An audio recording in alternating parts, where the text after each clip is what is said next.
Lying in the northeast of Uganda, the Karamoja sub-region comprises of 7 districts: Abim, Amudat, Kabong, Kotido, Moroto, Nakapiripirit and Napak districts. The Karamoja region extends over 27,900 square kilometers. Research reports put the total population for the 7 districts at about 1,107,308. An estimate of 82% of this population is poor, surviving on less than $8 per day. To many people, the mention of Karamoja sparks images of poverty, hunger and disease. The raging conflict in their homeland, among other things, have made the Karamojong stand at the crossroads of history. Even within Uganda, there is much to learn, and many risk misunderstanding these nomadic community. Occupying over 27,000 square kilometers, the region is mostly a semi-arid plain with harsh climate and low annual rainfall. It is largely savanna covered with seasonal grasses. This clearly justifies why their entire life for centuries is centered around cattle keeping. It is a cultural heritage. So it is only appropriate that in attempting to bring change, Karamoja must be understood in that context and respected by those who believe in sustaining cultural heritages.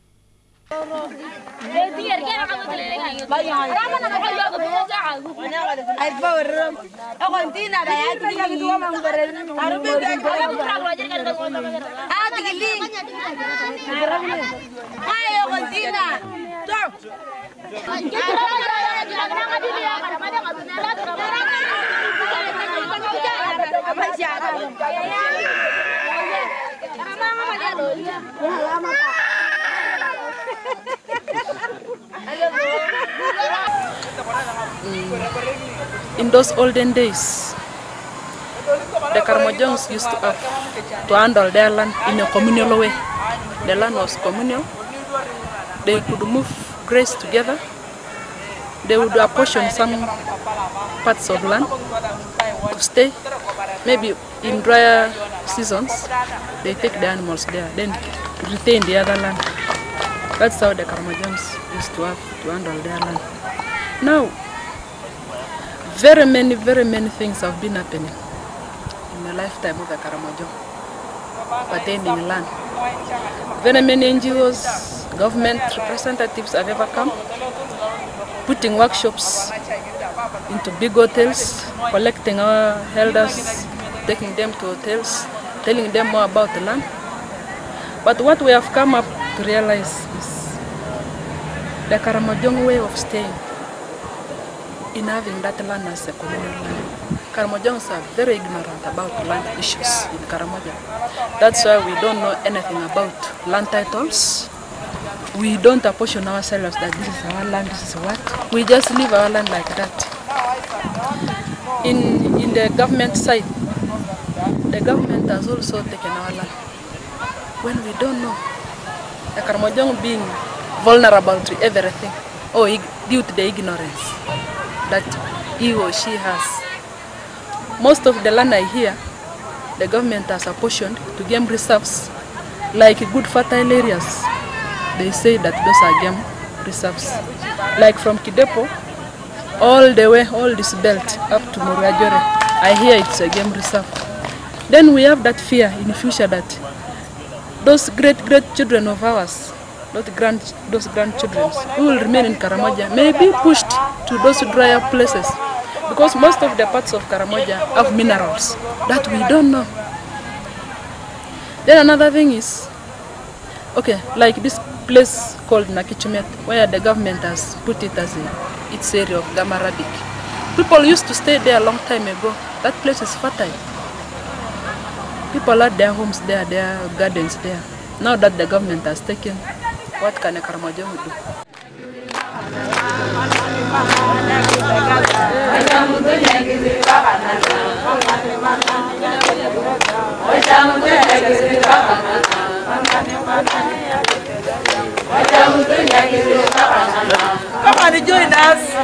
Interacting with these nomadic warriors, you quickly notice the extreme pride in their way of life. This, in fact, is understood by many stakeholders as an endowment yet to be harnessed in the context of cultural tourism. Everything is communal, including land. Their attachment to cattle has something to tell about the tribal clashes that have for centuries been manifested in armed conflict. There are very many aspects that bring insecurity in Karamoja. One, the struggle of resources, the little resources we have, which is a cow in Karamoja. We know nothing about the minings, the what, that all the minerals which are here. It's only struggle of resources. A few who have, the others fail because of a cow syndrome that the Karamoja has. That is the major thing which brings insecurity. And now, the climatic conditions of Karamoja. Most parts of Karamoja are becoming dry. Maybe that's what is bringing too much insecurity in Karamoja. And the government say this land, it is for his. And the committee say this land, it is for theirs.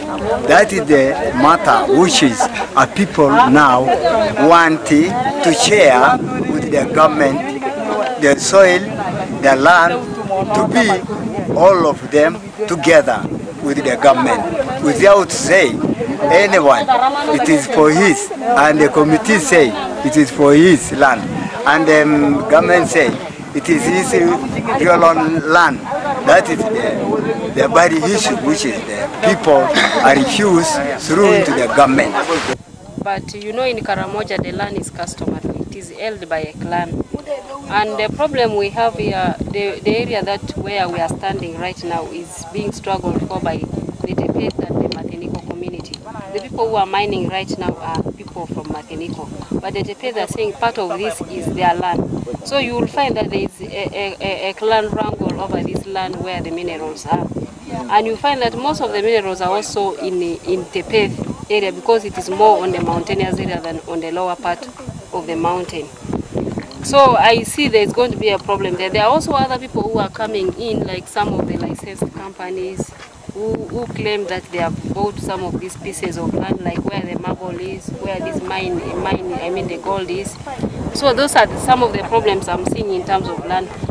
With the Karamojong ignorance over this land, or the communities who are mining this land, I'm seeing that there's going to be a problem, because much as they are mining, there's going to be a problem where in the future they will be told so and so has bought this land.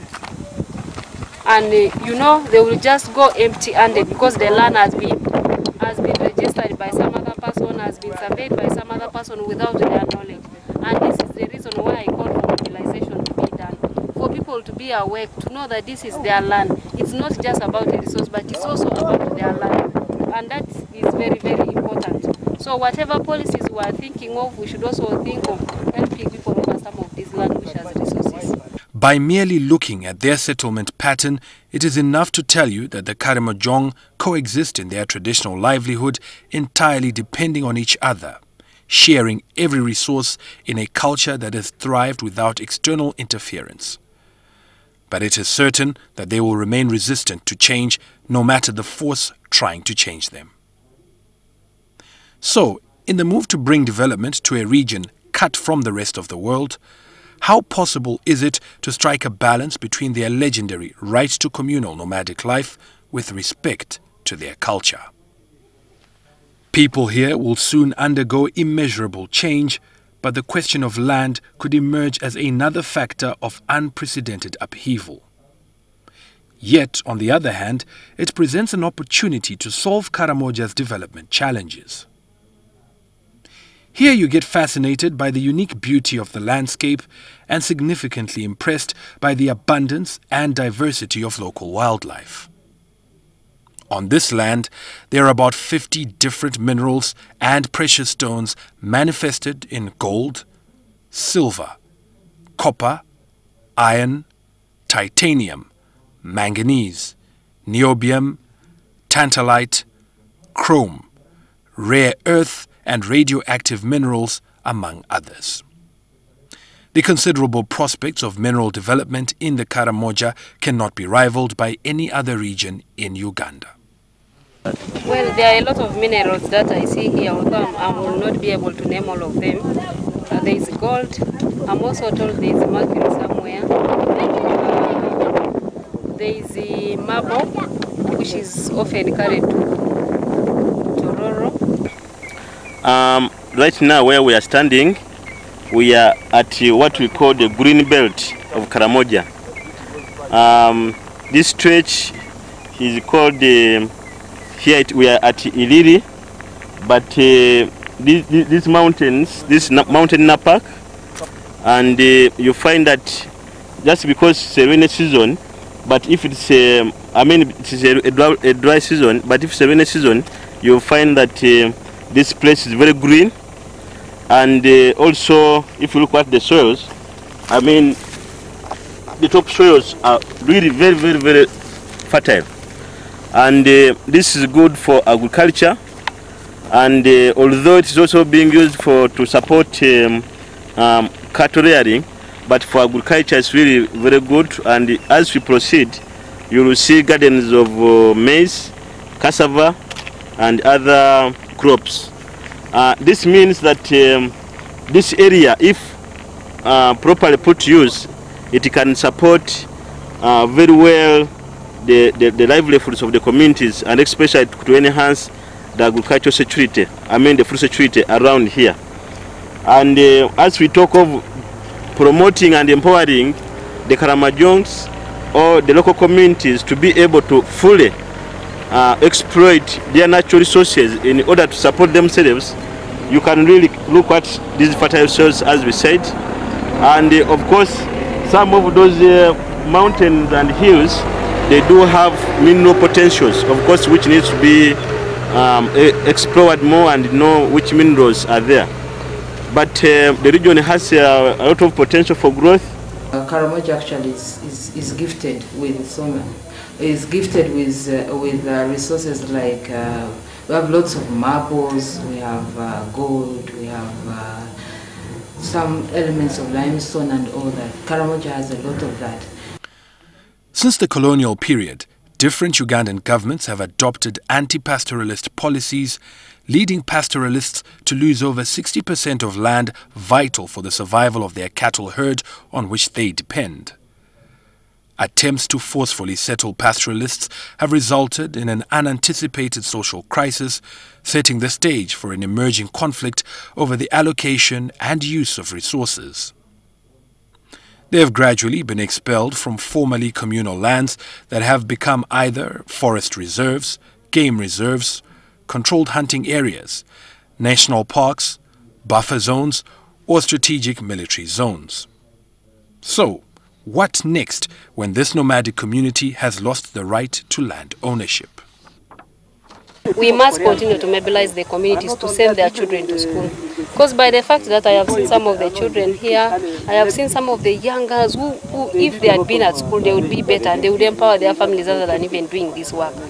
And I feel still it's not, we should not look at mining as a cost whereby we send children to mining and leave them instead of sending them to school. Instead, the communities should be sensitized to send their children to school. And it will also be an opportunity for me, I think, if we tell them there's a lot of mine in your area, and for you to be able to mine this, you really need the knowledge to be able to do this. I would think that is one way we could influence and mobilize the communities. Okay. All this is brought up by ignorance. Now what I can appeal to ECHO is, if ECHO as an organization is coming to work with Karamoja, let it streamline 3 areas. That is education, that is, let it handle something in security, and that's on the peace side. Why we don't have peace in Karamoja is because of the marginalization that everybody says he or she may not wait for the Karamojans to develop. So I feel in the future, if ECHO could come, we shall start working with you. We go and start working with the grassroots so that you can really be felt or you will be rooted. The increasing number of cattle concentrated on fragmented pieces of land has largely contributed to tribal clashes over resources like water. And without customary control of their resources, it has inevitably set the stage for the Karamoja to seek short-term individual survival strategies. Because to them they are also like this pit here they have left because they went on digging and they never realized the rip from here. That's why they had to switch to another one. Where they begin now realizing as they continue washing like this. Now, if they find that this pit is a bit productive, then they will continue following it even up to a distance. They can even go about 2-3 meters or 3 even distance from underneath. That's why when it collapses, once it collapses, you are buried there. How will you be collected? To us who have been living out of cows, our livelihood was based on cows and soccer. Now we have remained almost with nothing. Now when you till and plow the land, the rain come. The cows have been driven by the enemies.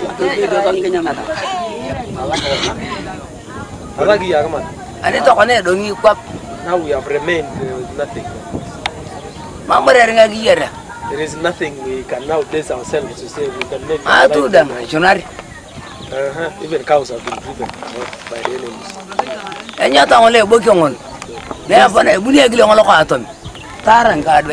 Now this mining, this gold mining, when we are even at the mining grounds there, somebody who still has the gun comes and kills people.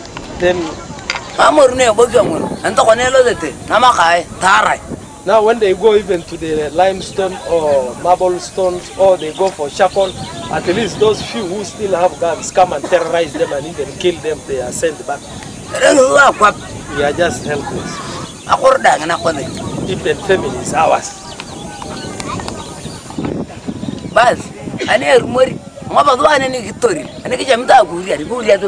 Now to us, we have failed, we don't have where to go. Maybe if there will be some good Samaritans somewhere who can come and help us, maybe. Here, our people here have been living on cattle all through. And whenever there is that time of when time for rains, definitely they go to their chambers. And the proceeds they realize from here, they can now go and mobilize a larger group of persons there or people to go and plow for them using the resource they get from here. So it doesn't cost a lot. After all, if women are here, men are here, a family can be here now. Some go for water, some are digging the holes and scooping soil from there, others are washing. So how will that cause misunderstanding? After all, whatever is realized is normally women who handle. Against this conspiracy emerges rising voices citing the protracted insecurity situation in the region that seems to have given rise to powerful actors that may engage in lucrative illegal mineral trading given the relative peace prevailing. In essence, the business interests, both by individuals and corporate companies, are ripe. In what appears to be a skill to adapt against the ever-changing climate taking a toll on their pastoral life, this benighted community is awakening. And there is nobody who has come out to them to direct them that maybe a market can be available here or maybe at this price, so that we compare, so that we begin. Not even our leaders, none of them has come out to help advise them on what route to take. Now that these stones, there is money in these stones. But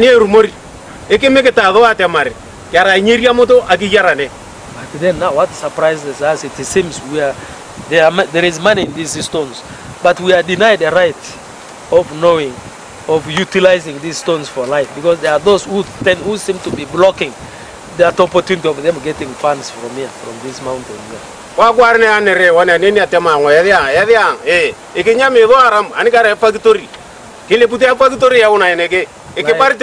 Like that day, I think in the workshop where he spoke and said, here we have been overcheated here.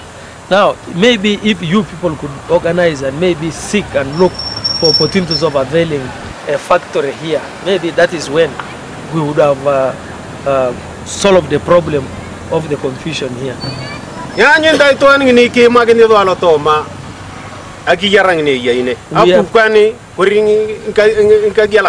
We are failing to understand who is really behind denying us a right of utilizing whatever we have already known as a resource here. Is it government, or there are some other characters behind who are trying to block our opportunity of benefiting from this mountain? Every day, the women and men are dramatically shifting to become permanently engaged in artisanal and small-scale mining, using crude, hazardous methods as a means of day-to-day survival.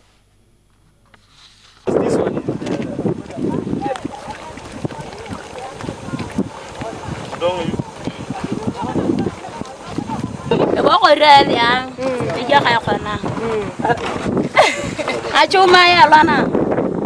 maranga maile nguna ka chuma ngin go itita na lo ya nyo e pe jirken jiri yana chuma ngini e kwa kila mepe na unya ya jirken lo akolonga dana war enyo ta war tai achia kwa ritoriam achia kwa rema mu dik elem na bonga gipenguna izi